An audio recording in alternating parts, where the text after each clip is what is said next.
So, kids getting a driver's license, huh? Yeah, clear the roads! Haha. Seriously though, it's scary stuff. Your new driver hurtling down the freeway, to say nothing of the insurance hike. Ooh boy. But really, look at the statistics. Drivers between the ages of 15 and 19 are much more likely to experience a collision. You don't want that. I don't want that. Heck, the government doesn't want that. And that's why states nationwide have adopted graduated driver licensing regulations. I know it sounds complicated, but don't worry, I'm here to help. Welcome to Graduated Driver Licensing Made Simple. Now, each state has its own set of specific rules and regulations, but today we're taking a look at Utah. Meet Daniel and his mom, Kay.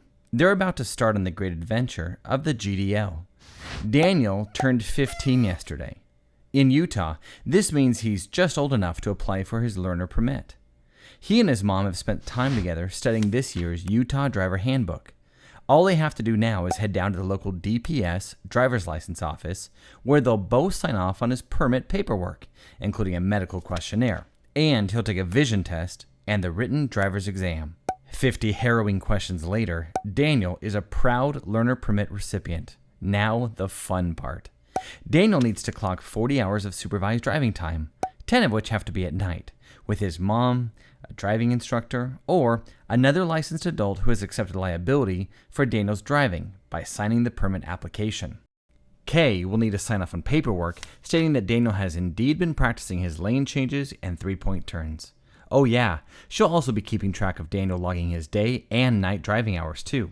The supervised driving period is really important because it gives experienced drivers a chance to make sure that their protege is learning excellent safety practices behind the wheel.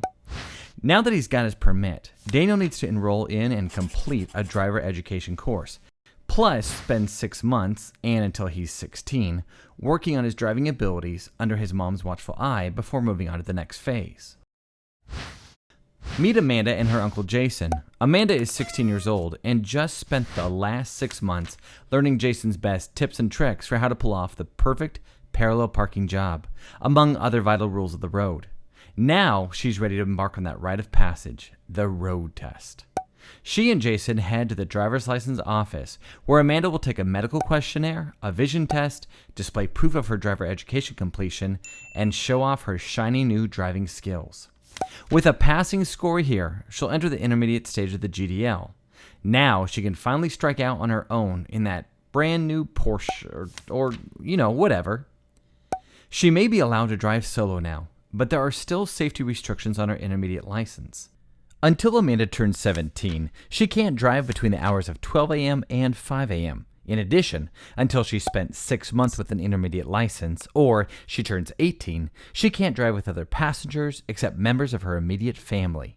These restrictions are in place to minimize risk and distraction and to maximize the experience for new drivers. Amanda knows it's important to stay alert and aware while she's driving, because the law has specific provisions for intermediate drivers.